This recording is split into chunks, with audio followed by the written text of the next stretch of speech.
নিয়ামতপুর, চন্দননগর ও হাজীনগরে জামায়াতের ইসলামী নির্বাচনী জনসভা অনুষ্ঠিত।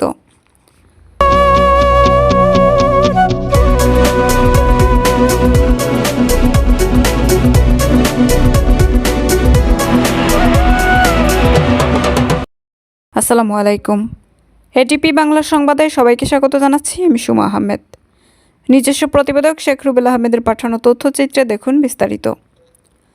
নওগাঁ জেলার নিয়ামতপুর উপজেলার 29 জানুয়ারি বৃহস্পতিবার বিকেল 4 ঘটিকায় হাজীনগর ও চন্দননগর ইউনিয়নের আয়োজনে 2 নং চন্দননগর ইউনিয়নের সভাপতি আবু সাইদ এর সঞ্চালনায় প্রধান অতিথি হিসেবে উপস্থিত ছিলেন নওগাঁ 1 আসন নিয়ামতপুর পোরশা সাপাহার 11 দলীয় জোটের মনোনীত প্রার্থী অধ্যক্ষ মাহবুবুল আলম।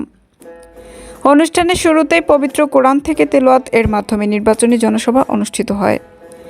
বিশেষ অতিথি হিসেবে উপস্থিত ছিলেন নওগাঁ 1 আসনের পরিচালক ও জেলা কর্ম পরিষদের সদস্য মোহাম্মদ নওশেদ আলী, নিয়ামতপুর উপজেলা জামায়াতে ইসলামের আমির মাওলানা মোহাম্মদ আফজাল হোসেন, এনসিবির কেন্দ্র যুবশক্তির সদস্য সচিব মোহাম্মদ নিশাত আহমেদ, 1 নং হাজীনগর ইউনিয়নের চেয়ারম্যান প্রার্থী মোহাম্মদ হারুন আর রশিদ, 2 নং চন্দননগর ইউনিয়নের জামাত ইসলামের সেক্রেটারি মোহাম্মদ আব্দুল মান্নান, 1 নং হাজীনগরের ওলামা বিভাগের সভাপতি মোহাম্মদ জাহাঙ্গীর আলম জিহাদি, 1 নং হাজীনগর ইউনিয়নের জামায়াতে ইসলামের সাংগঠনিক সম্পাদক মাওলানা মোহাম্মদ নূর হোসাইন, মোহাম্মদ আবু তাহের মুস্তাকিম, মাওলানা মোহাম্মদ আজিজুর রহমান, নিয়ামতপুর উপজেলা কর্মপরিষদ সদস্য সুলতান মাহমুদ, মোহাম্মদ শাহজামান, মজিবুর রহমান।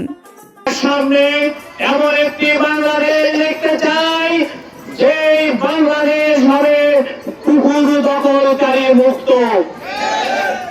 প্রিয় ভাইরা, এই স্বপ্নের বাংলাদেশ পেতে হলে সামনের নির্বাচনে আমাদেরকে এমন একটি দলকে এসে রাষ্ট্র ক্ষমতায় নিয়ে যেতে হবে যেই দলের নেতা কর্মীরা সৎ এবং যোগ্য। প্রিয় ভাইরা, বাংলাদেশে যতগুলো রাজনৈতিক দল রয়েছে তারা তাদের নেতা কর্মীদের চরিত্র, তাদের আমলনামা আজকে আপনাদের হাতে রয়েছে। ভাইরা, আপনারা সবাই জানেন কোন দলের নেতা কর্মীরা কিরকম, কোন দলের নেতা কর্মীরা চাঁদার দাবিতে ব্যবসায়ীকে দিনের বেলা প্রকাশ্যে পাথর দিয়ে হত্যা করছে, এগুলো আপনারা আজকে ভালো করে জানেন। কোন দলের নেতা কর্মীরা মানুষের এখন আগামী দিন আপনাদেরকে এই যে তালিকার শক্তি, আসল শক্তি কারা? আজকে আমরা বলছে আছি কেন্দ্রীয় বার্তার সারা দিয়ে 20 কেজি, তারপরে 100 গ্রাম, 200 গ্রাম, 50 গ্রাম, 20 গ্রাম, আমরা কি 20 গ্রাম কেজি কারা? কেজি আপনারা। ভাইরা, শুধু মুখ দিয়ে ভালোবাসে হয় না, দেশকে আমরা ভালোবাসি। আমরা শেষ পর্যন্ত দেশের সম্পদ নিয়ে গিয়ে বিদেশে গিয়ে আমরা কি করি? হাজারো বাড়ি ঘর নির্মাণ করে সেখানে সুখে স্বাচ্ছন্দ্যে বসবাস করি, আর দেশের মানুষকে আমরা ঘুরে আঙ্গুল দেখাই নাকি? এই হলো দেশের ভালোবাসা। নির্বাচন অত্যন্ত গুরুত্বপূর্ণ নির্বাচন। এই নির্বাচনে আমাদের অনেক দায়িত্ব। এই নির্বাচনের প্রথম কাজ হচ্ছে হ্যাঁ ভোটের দিকে আমাদেরকে মানুষকে উদ্বুদ্ধ করতে হবে। হ্যাঁ মানে হচ্ছে হাজি, হ্যাঁ মানে কি, আর না মানে হচ্ছে মোদি। এই জিনিসটা খেয়াল রাখতে হবে।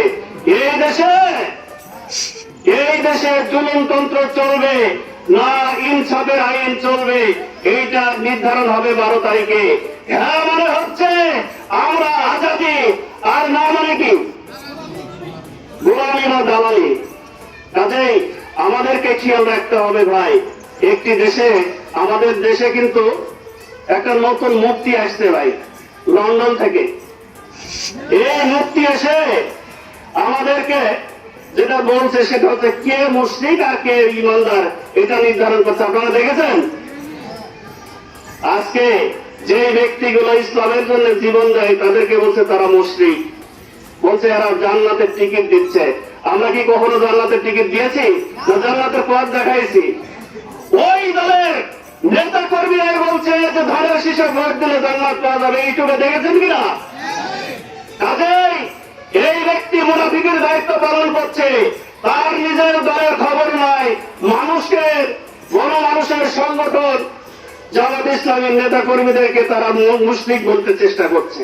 ওদের আহ্বান জানাই যে কথাটি পবিত্র কোরআনে আল্লাহ রাব্বুল আলামিন বলেছেন, ইন্নাল্লাহা লা ইউগাইয়িরু মা বিকাওমিন, কোন জাতি কোন সম্প্রদায় ততক্ষণ পর্যন্ত তার নিজের তকদীর পরিবর্তন করতে পারবে না, আল্লাহ যতক্ষণ পর্যন্ত তার তকদীর পরিবর্তন দলীয় জোট সমর্থিত প্রার্থীমানের দেশে অধ্যক্ষ মাহবুবুল আলম স্যারকে দাঁড়িপাল্লায় ভোট দিয়ে অভ্যস্ত হয়ে গেছি, ঠিক কিনা?